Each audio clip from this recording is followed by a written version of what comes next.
ओम नमः शिवाय। सभी को प्यारा सा राधे राधे, महादेव हर, जय चंद्रमौलीश्वर। आज हम रुद्राक्ष महिमा भाग तीसरा बना रहे हैं। पहले और दूसरा भाग आपने सुना ही होगा, रुद्राक्ष की उत्पत्ति की कथा। रुद्राक्ष हर प्रकार की मनोकामना सिद्ध करने वाला होता है। रुद्राक्ष कोई भी धारण कर सकता है, चाहे स्त्री हो, पुरुष हो, बच्चा हो, बूढ़ा हो। आज हम आपको 1 से लेकर 5 मुखी तक या तो 6 मुखी रुद्राक्ष की महिमा का कथा सुनाएंगे। 1 मुखी रुद्राक्ष जो भी धारण करता है वो हर प्रकार की मनोकामना को पूर्ण करता है।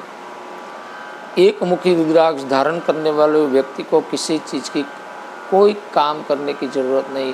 गले में पहना हो, घर में रखा हो, मंदिर में हो, पूजा में हो, कहीं भी हो, 1 मुखी रुद्राक्ष अगर मिल जाए सही तो कोई चीज़ करने की ज़रूरत नहीं होती है। कल्प वृक्ष के नीचे बैठकर जैसे मन में चिंतन कर वो प्राप्त होता है, उसी तरह 1 मुखी रुद्राक्ष जिसके पास होता है उसको कोई चीज़ करने की ज़रूरत नहीं होती है।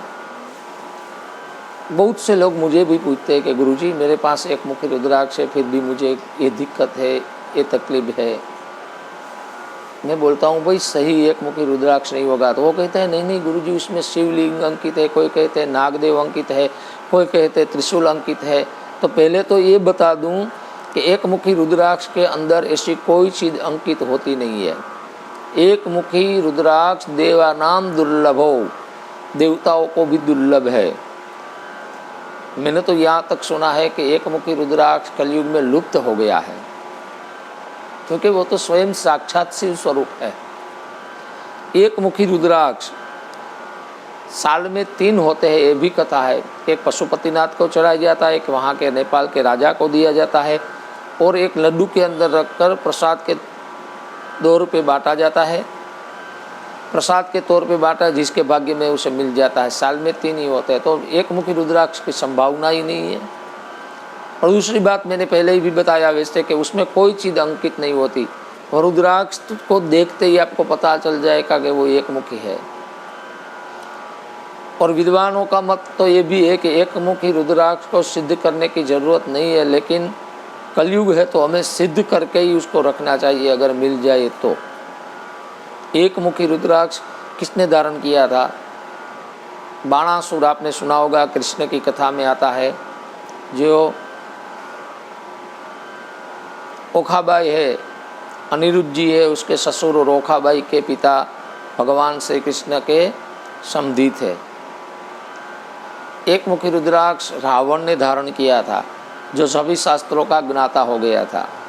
1 मुखी रुद्राक्ष प्रहलाद के पुत्र और बलि राजा के पिता विरोचन ने धारण किया था, जो आज भी अजर और अमर है। शिव की सायुज्य प्राप्त की है, शिव की गणों में उसकी पूजा होती है। 1 मुखी रुद्राक्ष साक्षात शिव का स्वरूप है, लेकिन वो मिलना दुर्लभ है। 2 मुखी रुद्राक्ष, 2 मुखी रुद्राक्ष को शिव और पार्वती का स्वरूप, शिव और शिवा का स्वरूप, शिव और शक्ति का स्वरूप कहा गया है। जो आदमी 2 मुखी रुद्राक्ष धारण करता है उनको जल्दी सगाई हो जाती है। जिनकी सगाई नहीं होती है, नहीं हो रही है, चाहे लड़का हो चाहे लड़की हो, तो उनको 2 मुखी रुद्राक्ष धारण करना चाहिए पूजा विधान करके, तो उनकी जल्दी ही सगाई होती है और मनचाहा जीवन साथी मिलता है। जिन पति पत्नी में अनबन होती हो उनको भी 2 मुखी रुद्राक्ष धारण करना चाहिए, जिससे पति पत्नी में बन जाती है, क्योंकि वो शिव और शक्ति का स्वरूप है। 3 मुखी रुद्राक्ष को अग्नि का स्वरूप कहा गया है।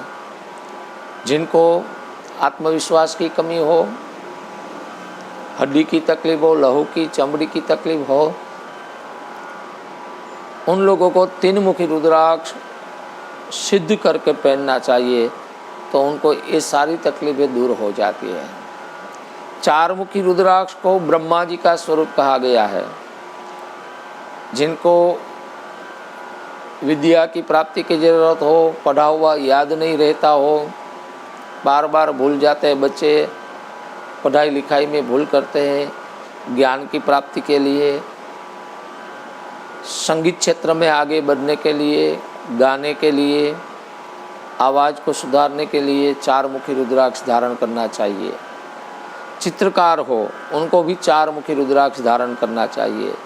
यानी कि विद्या, ज्ञान और बुद्धि की प्राप्ति के लिए चार मुखी रुद्राक्ष धारण करने से ये सारी चीज़ें प्राप्त होती हैं। अब हम बात बताते हैं पांच मुखी रुद्राक्ष की। पांच मुखी रुद्राक्ष भजे पंचवक्त्रम, शिव जी के पांच मुख है। ईशान, पूर्व, पश्चिम, उत्तर, दक्षिण, चार दिशा और ईशान, ऐसे पांच मुख भगवान के हैं। पांचों के अलग अलग मंत्र है, अलग अलग जप है। पांच मुखी रुद्राक्ष को हर कोई आदमी पहन सकता है और हर किसी आदमी को पांच मुखी रुद्राक्ष तो पहनना ही पहनना चाहिए। और वो सबसे सुलभ जो रुद्राक्ष है वो पांच मुखी है, और पांच मुखी सबसे सुलभ और सारी मनोकामनाओं को पूर्ण करने वाला है, क्योंकि वो भी शिव जी का स्वरूप है। जितना महत्व एक मुखी का है और 11 मुखी का है, उतना ही महत्व पांच मुखी रुद्राक्ष का है और सबसे सुलभ भी है। हर प्रकार की मनोकामना, चाहे शारीरिक हो, मानसिक हो, आर्थिक हो, व्यवहारिक हो, जो भी हो, मंत्र, तंत्र, यंत्र, ग्रह पीड़ा, वो सारी की सारी दूर करने के लिए पांच मुखी रुद्राक्ष आप धारण करो। और पांच मुखी रुद्राक्ष धारण करने से अगर वो सिद्ध किया हुआ हो, बीच में ये बात बता दूं कि जो भी रुद्राक्ष पहनो वो सिद्ध किया हुआ होना चाहिए, क्योंकि जब तक कोई रुद्राक्ष सिद्ध नहीं होता तब तक कोई फल नहीं देता। जैसे शरीर में प्राण नहीं आते तब तक शरीर हिल भी नहीं सकता, उसी तरह जब तक वो सिद्ध नहीं होता रुद्राक्ष कोई फल नहीं देता। तो ये पांच मुखी रुद्राक्ष हर कोई आदमी धारण कर सकता है, उसमें ज़्यादा नियम भी पालन करने की ज़रूरत नहीं होती है। थोड़े नियम बता दूं आपको कि पांच मुखी या कोई भी रुद्राक्ष, रुद्राक्ष को छोड़ो, गले में पहनी हुई माला चाहे श्री कृष्ण की हो, यज्ञोपवीत यानी कि जनोई पहनी हो, हाथ में पहना हुआ स्टोन कोई भी नंग किसी ग्रह का हो, वो क्या तो रुद्राक्ष कब नहीं पहनना चाहिए। तो सबसे पहले तो किसी की मैयत में जाते हैं और उसको कंधा देते हैं, तो जितना भी उसमें बल होता है, जो भी उसमें सिद्धि होती है, चाहे रुद्राक्ष हो, चाहे माला हो, चाहे जनेऊ हो, चाहे नंग हो, उसकी सारी सिद्धियाँ उस मुर्दे के अंदर, मतलब वो शव होता है, शव के अंदर चली जाती है और उसको नए फिर से उसको सिद्ध करना पड़ता है। आपने देखा होगा कि ब्राह्मण लोग, पंडित लोग जब मैयत में जाते हैं, कंधा देते हैं, ये उसको छूकर भी आते हैं, तब जनेऊ निकालते हैं और जनेऊ निकाल कर नई जनेऊ धारण करते हैं।